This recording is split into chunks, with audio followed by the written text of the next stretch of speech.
வெற்றி கழகத்தின் தலைவர் விஜய் முதலமைச்சர் நாற்காலியை நெருங்கி கொண்டிருக்கிறார். 118 என்ற மந்திர எண்ணை இப்போது அவர் பெற்றிருக்கிறார். இந்த மேஜிக் நம்பர் அறுதி பெரும்பான்மைக்கு தேவையான 118 இந்திய கம்யூனிஸ்ட் கட்சி இன்று ஆதரவு அளித்ததன் மூலமாக தமிழக அரசியலில் தாவேகா ஆட்சி அமைப்பதற்கான மிக முக்கியமான திருப்பு முனை ஏற்பட்டிருக்கிறது. திமுக கூட்டணியில் உள்ள காங்கிரஸ், இந்திய கம்யூனிஸ்ட், மார்க்சிஸ்ட் கம்யூனிஸ்ட், விசிகா என முக்கிய கட்சிகளை தன் பக்கம் ஈர்த்திருக்கிறார் தமிழக வெற்றி கழக தலைவர் விஜய்.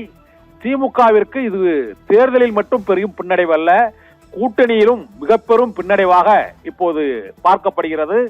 திமுக அதிமுக என்ற இருதுருவ அரசியல் 60 ஆண்டுகளாக தமிழகத்தில் நீடித்த நிலையில் விசில் புரட்சி மூலமாக இரண்டையும் அகற்றிவிட்டு இப்பொழுது ஆட்சி பொறுப்புக்கு அரியணைக்கு நெருங்கியுள்ள தாவேகா தலைவர் விஜய் அறுதி பெரும்பான்மைக்கான 118 என்ற எண்ணை பெறுவாரா என்ற சந்தேகம் இன்று மதியம் வரை இருந்தது. அதன் பின்னர் இந்திய கம்யூனிஸ்ட் கட்சி அந்த ஆதரவு கடிதத்தை இப்பொழுது அந்த கட்சியின் சட்டமன்ற குழு தலைவர் சலி ராமச்சந்திரன் அளித்திருப்பதன் மூலமாக இதே முடிவைத்தான் மார்க்சிஸ்ட் கம்யூனிஸ்ட் கட்சியும் வழங்கப் போகிறது. இதைத் தொடர்ந்து விடுதலை சிறுத்தைகள் கட்சியும் அந்த 2 உறுப்பினர்களின் ஆதரவை வழங்கப் போகிறது என்ற தகவல் உறுதியாகி இருக்கிறது. இதனால் முதலமைச்சராக விஜயின் பதவியேற்பு விழா எப்போது நடைபெறும் என்பது குறித்தும் அது தொடர்பான அதிகாரப்பூர்வ அழைப்பு மற்றும் நிகழ்ச்சி நிரல் ஆகியவை ஆளுநர் அர்லேக்கரின் கடிதத்தோடு எப்போது வெளியாகும் என்ற எதிர்பார்ப்பு தான் இன்னும் பாக்கி இருக்கிறது. அதற்கான நிர்வாக நடைமுறைகள் இன்னும் சில மணி நேரங்களில் தொடங்கும் என எதிர்பார்க்கப்படுகிறது.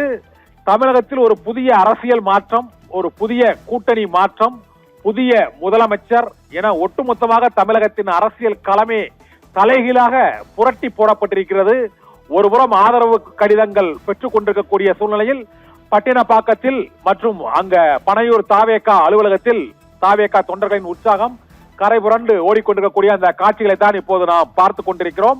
தமிழக வெற்றி கழகத்தை ஆட்சி அமைக்க அழைப்பு விடுக்க வேண்டும் என்ற நெருக்கடி இப்போது ஆளுநர் ராஜேந்திர விஸ்வநாத் அர்லேக்கருக்கும் நெருக்கடி ஏற்பட்டிருக்கிறது.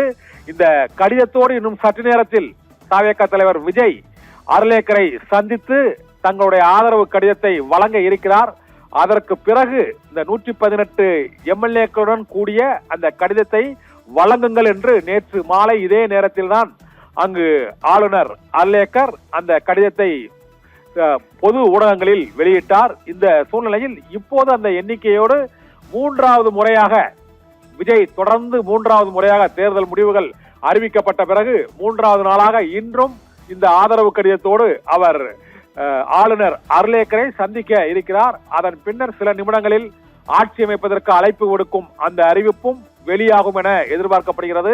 அதன் பின்னர் நாளை முதல் முதலமைச்சர் விஜய் பதவியேற்பு விழா நிகழ்ச்சி நடைபெறும் தேதி ஆளுநர் மாளிகையால் அதிகாரப்பூர்வமாக அறிவிக்கப்படும் என எதிர்பார்க்கப்படுகிறது. தேர்தலில் திமுகவை மட்டும் வீழ்த்தவில்லை, கூட்டணி கட்சிகளையும் ஈர்த்து திமுகவின் செல்வாக்கை கூட்டணியை குறைத்து ஒரு புதிய